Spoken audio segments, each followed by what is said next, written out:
प्रिय साथियों, Bihar result target में आप सभी मित्रों का बहुत बहुत स्वागत है। आज की क्लास में हम लोग एनसीईआरटी पैटर्न पर आधारित गणित से 15 एनसीईआरटी ऑब्जेक्टिव प्रश्न को पूरे ध्यान से पढ़ेंगे, जो कि काफ़ी वीवीआई ऑब्जेक्टिव प्रश्न है और आपके मैट्रिक बोर्ड एग्जाम में 100% पूछे जाएंगे। और ये मॉडल पेपर 3 है, जो कि आपके न्यू पैटर्न पर आधारित है। तो इसलिए आप लोग जो है शुरू से लेकर के लास्ट तक इस क्लास को ज़रूर से ज़रूर कीजिए, क्योंकि इस क्लास में आप सभी को जो भी प्रश्न बताने वाले हैं वो आपके बोर्ड्स एग्जाम में 100% लड़ने वाला है। तो चलिए करते हैं क्लास को स्टार्ट। आप सबको बता दूं कि ये प्रश्न जो है आज रैखिक समीकरण से है, ठीक ना। तो चलिए हम लोग करते हैं क्लास को स्टार्ट। यहाँ पर देख सकते हैं ये प्रश्न काफ़ी हार्ड है, ठीक ना। आज के प्रश्न जितने भी बताएंगे 100% हार्ड है और बोर्ड्स एग्जाम की दृष्टि से काफ़ी इम्पोर्टेंट है, ठीक ना। देख लीजिए, पहला प्रश्न बोल रहे हैं के किस मान के लिए समीकरण 3x - y + 8 = 0 और 6x - ky = -16 यानी 16 समपाती रेखाएं निरूपित करता है। ये काफ़ी ज़्यादा इम्पोर्टेंट प्रश्न है और कई बार बोर्ड्स एग्जाम में आपके बोर्ड्स एग्जाम में पूछे गए हैं। अगर ऐसे प्रश्न आपको बोर्ड्स एग्जाम में पूछ दिया जाए तो इसको आप लोग पूरे चुटकियों में कैसे हल करेंगे, देखिए आप लोग लाइव। देखिए सबसे पहले क्या है कि यहाँ पे देख सकते हैं, इसमें क्या है 3x - y + 8 = 0 है, ठीक। ये इसको हम सबसे पहले आप लोग इसको 1 मान लीजिए और ये क्या है 6x - ky = -16 है, ठीक ना। तो इसको आप लोग 2 मान लीजिए, ठीक ना। तो देखिए 1 वाला चर में यहाँ पे क्या है 6x - y + 8। तो 1 वाला चर से आप कोई भी एक संख्या निकाल लीजिए, ठीक ना। या 3 निकाल लीजिए या y का मान क्या है, मान के लिए 1 है, या 8 निकाल लीजिए। इनमें से कोई भी एक संख्या आप निकालिए। हम निकाल लेते हैं आप सबके सामने 3 निकालिए, ठीक। अब नीचे हम क्या करते हैं, कुछ नहीं देते हैं, ठीक। अब देखिए 2 वाले से भी कोई एक संख्या निकाल लीजिए। जो इस नंबर से निकाले हैं वही इस नंबर से, यहाँ पे फर्स्ट से निकालें तो यहाँ भी हम फर्स्ट से निकालेंगे, ठीक। तो फर्स्ट में क्या है, यहाँ पे 6 है, प्लस माइनस का ध्यान रखना है, ठीक ना। अब बात आता है, अब आता है दूसरा नंबर में। दूसरा नंबर में तो आपको वही निकालना है जो देखिए यहाँ पे के का मान पूछ रहा है, तो के वाला चर लेना है। तो के वाला चर यहाँ पे क्या है, माइनस में है। और यहाँ पे भी क्या है, दूसरा नंबर का पहला में दूसरा नंबर का चर ये माइनस में है, 2 में माइनस में है, यहाँ भी माइनस में। तो ये माइनस माइनस कैंसिल हो जाएगा। तो इसीलिए हम सबसे पहले लिखेंगे 1/k लिखेंगे, ठीक ना। के की जगह पे कुछ नहीं, के, क्योंकि ये माइनस और ये माइनस कैंसिल हो गया, ठीक। अब तो आप पूरा साफ है, अब कुछ नहीं लिखना, ये हो गया, ठीक ना। अब क्या करना है, इनको हमको क्या करना है, हल करना है। तो हल कैसे करना है ये आप लोग यहाँ पे देख लीजिए क्या है। देखिए अब क्या है, अब इसको हम कोना कोनी गुना करेंगे, यहाँ से इसको और यहाँ से इसको, ठीक ना। तो क्या हो जाएगा 3 के बराबर क्या हो जाएगा 6 हो जाएगा। और क्या है 3 दूना 6, यानी के का मान आपको हो गया, के बराबर आपको हो गया 2। बस खेला समाप्त हो गया, ठीक ना। तो इसका सही आंसर क्या होगा, के किस मान के लिए 3x - y + 8 = 0 और 6x - ky = -16 समपाती रेखाएं निरूपित करता है। तो इसका राइट आंसर हो जाएगा आपको ऑप्शन नंबर सी, यानी 2 हो जाएगा, ठीक ना। तो इसीलिए अब हम लोग बढ़ते हैं 2 नंबर प्रश्न को। दूसरा नंबर का प्रश्न देख लीजिए क्या बोल रहे हैं। यदि 3x + 2ky = 2 और 2x + 5y + 1 = 0 द्वारा दी जाने वाली रेखाएं परस्पर पर समांतर है तो का मान होगा, यानी समीकरण का मान क्या होगा। देखिए आपको याद रखना है, जब परस्पर पर रेखाएं समांतर होता है तो समीकरण का कोई भी हल नहीं होता है। यानी a1 = a2 और b1 = b2 और c does not equal c1 = c2 होता है। इनका जो इनका स्ट्रक्चर होता है a1 = a2, उसके बाद जो होता है b1/b2 डज नॉट इक्वल होता है c1/c2। इनका ये स्ट्रक्चर होता है, ठीक ना। तो कह रहा है रेखाएं समांतर होता है तो इनका मान क्या होगा, ठीक ना। तो सबसे पहले आपको जो हम स्ट्रक्चर बताए थे उस वाले पहले वाले नंबर में वैसे ही इसमें करना है। इनको 1 मान लेना है। आपको ये ट्रिक बता रहे क्योंकि बहुत सारे स्टूडेंट इनमें मिस कर जाते हैं, ठीक ना। इसको 2 मान लेना है। सबसे पहले आप क्या करना है, यहाँ पे x या y किसी का एक पहला मान लेना है। x का लेंगे तो इसमें से भी x का लेंगे, y का लेंगे तो इसमें से भी y का लेंगे, ठीक ना। तो यहाँ पे क्या है, हम सबसे पहले x वाला मान ले लेते हैं।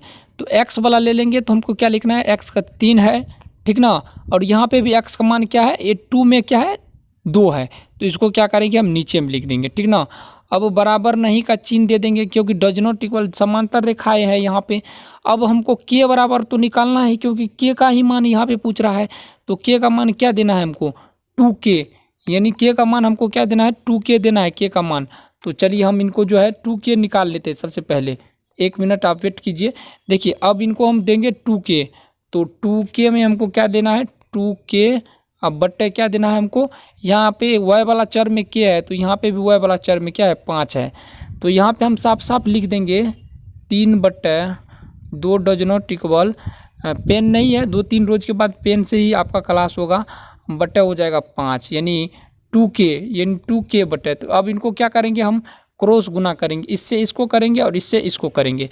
तो क्या हो गया, जब हम गुना कर देंगे इसको तो क्या होगा 4k बराबर हो जाएगा 15, और जब इनको करेंगे काटेंगे तो k बराबर हो जाएगा 15/4। तो कहीं है आपको ऑप्शन में यहाँ 15/4, तो ऑप्शन नंबर सी हो गया इनका आपको 15/4, ठीक ना। तो यही हो गया बाबू आपका आंसर, ठीक ना। इसी तरह से आपको ये प्रश्न बनेगा। तो बस यही इतना ही। अब आता है 3 नंबर का प्रश्न। 3 नंबर का प्रश्न आप यहाँ पे देख सकते हैं, कह रहा है आश्रित रेखाएं। देखिए द्विघात समीकरण में सबसे बड़ा प्रॉब्लम आ जाता है, ये काफ़ी इंपॉर्टेंट चैप्टर है। द्विघात समीकरण में सबसे पहले तो आपको कंडीशन याद रखना है। आश्रित कब होता है, जब युग्म क्या होता है आपका संगत होता है, ठीक ना। और जब युग्म संगत होंगे तो समीकरण का अपरिमित रूप से अनेक हल होंगे। कैसे होंगे, तो सबसे पहले जान लीजिए उसमें रहेगा a1/a2 बराबर b1/b2 बराबर c1/c2, यानी समीकरण के अपरिमित रूप से अनेक हल होंगे, ठीक ना।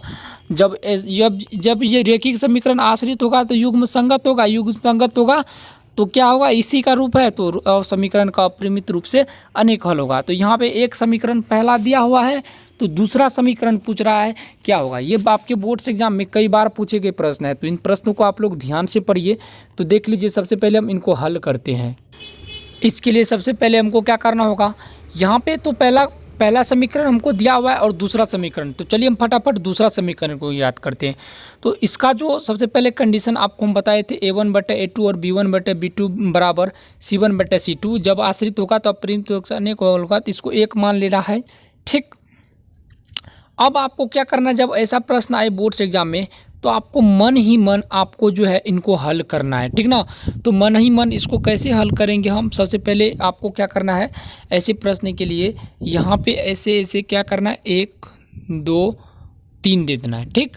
3 दे देने के बाद 1 मिनट अच्छा से हम यहाँ पे आपको लिख देते हैं, यहाँ पे या नहीं तो यहाँ पे ही हम लिख देते हैं 1 2 और 3, ठीक। 3 लाइन दिए, उसके बाद जो ऊपर वाली संख्या है, ऊपर वाली संख्या क्या है -5, ठीक ना। यहाँ पे हैंड से अच्छा से नहीं लिखा, -5, और दूसरा है आपका 7, और तीसरा है आपका 2 है, ठीक 2 है। तो अब क्या है, ये जो है ये माइनस में है 2, क्योंकि इस साइड जब हम करेंगे, क्योंकि जो इनका जो कंडीशन होता है a1x plus b1y plus c बराबर 0 होता है। तो जब इनको हम इस साइड करेंगे तो ये हो जाएगा माइनस में, तो ये होगा -2, ठीक ना। तो इसको हम क्या करेंगे, इस तरह से अब हम लिख देंगे, ठीक। जब इस तरह से हम लिखेंगे, ठीक ना, तो अब हमको क्या करना है, इनको अब सभी समीकरण को आपको दिमाग में लगाना है। यहाँ पे हम 10 देंगे तो क्या होगा, यहाँ पे हम 10 देंगे तो क्या होगा, 10 से ये 10 देंगे, यहाँ पे ये ऑप्शन से इनको दिमाग लगाना है कि जो सेम आ जाए। यहाँ माइनस है तो नीचा में भी अगर माइनस आ गया, इसमें माइनस भी आ गया, इसमें भी आ गया, तो ये बराबर में आ गया। सभी ऑप्शन यहाँ ये भी बराबर में आ गया, ये भी इसका बराबर और ये इसका बराबर आ गया, तो सभी आपस में बराबर हो जाए तो ये क्या होगा, दूसरा समीकरण वही होगा, ठीक ना। तो यहाँ पे अगर 10 देते हैं तो क्या हो गया, यहाँ पे हम अगर 10 दे देते हैं तो उनको हम काटेंगे तो क्या, और यहाँ पे 10 दे देंगे, और यहाँ पे क्या देंगे हम 14 दे देंगे, और यहाँ पे क्या दे देंगे हम, यहाँ पे उठा के यहाँ पे 4 दे देंगे। तो क्या हो गया, ये हो गया आपका 2/5, ठीक ना, और ये हो गया 7 यानी 1/2, यानी 1/2 हो गया ये भी, और 1/2 और 1/2 और 1/2 मगर क्या है कि ये हो गया आपका -1/2 और ये प्लस में 1/2 हो गया, ठीक ना। ये भी माइनस में, तो ये गलत हो जाएगा। ऑप्शन नंबर ये आपका गलत है, ठीक ना। अब क्या करना है, अब आपको ऑप्शन नंबर बी लिखना है, ठीक ना। तो ऑप्शन नंबर बी में अब क्या करना है, ये भी माइनस में है, ये भी माइनस में है, तो 1/2 हो जाएगा, ठीक। और ये प्लस में है और ये क्या है, माइनस में, ठीक ना।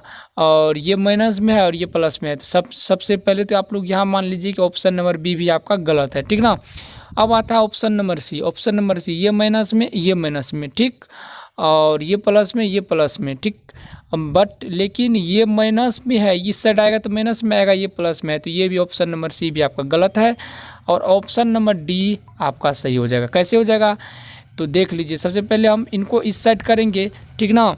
उस साइड ये ऑलरेडी माइनस में है, तो ये क्या हो जाएगा, सबसे पहले तो आप लोग जान लीजिए कि ये भी, इसका भी चिन्ह में क्या हो गया कि परिवर्तन हो जाएगा। चिन्ह में कैसे परिवर्तन होगा, जब माइनस आएगा इस साइड तो ये प्लस में आएगा, ठीक ना। और ये क्या हो जाएगा, माइनस में आ जाएगा। सबसे पहले इनको हम लिख देते हैं -10x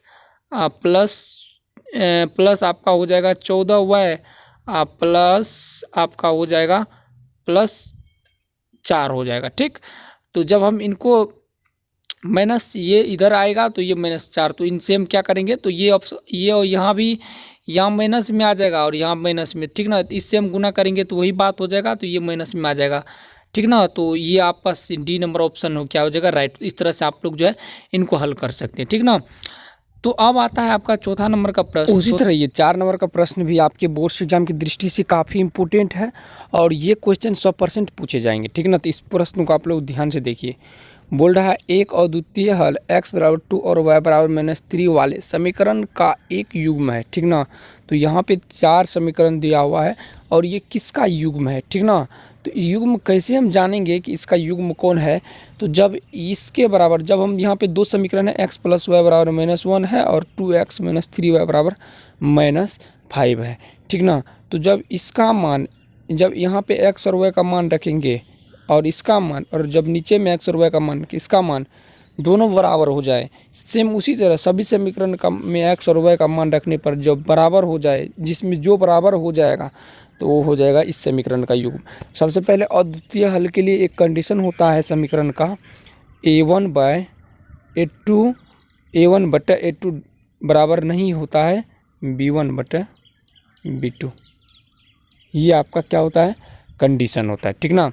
तो इसी पर इस प्रश्न को हम हल करेंगे। तो सबसे पहले हम जब पहला नंबर का प्रश्न को जब हम हल करते हैं तो देख लीजिए x + y = -1 है, तो x के जगह पे हम क्या रखेंगे, 2 रखेंगे और y के जगह पे -3, तो -3 हो जाएगा। तो 2 - 3 तो -3 बराबर यहाँ पे हो गया -1, ठीक। अब तीसरा न, ये उसी के नीचे में दूसरा है 2x - 3y = -5, तो इनके जगह पे हम 2 रखेंगे, 2 दूनी 4 और यहाँ पे -3 रखेंगे, तो यहाँ पे हो जाएगा आपका -3 × -3 तो +3, ठीक ना।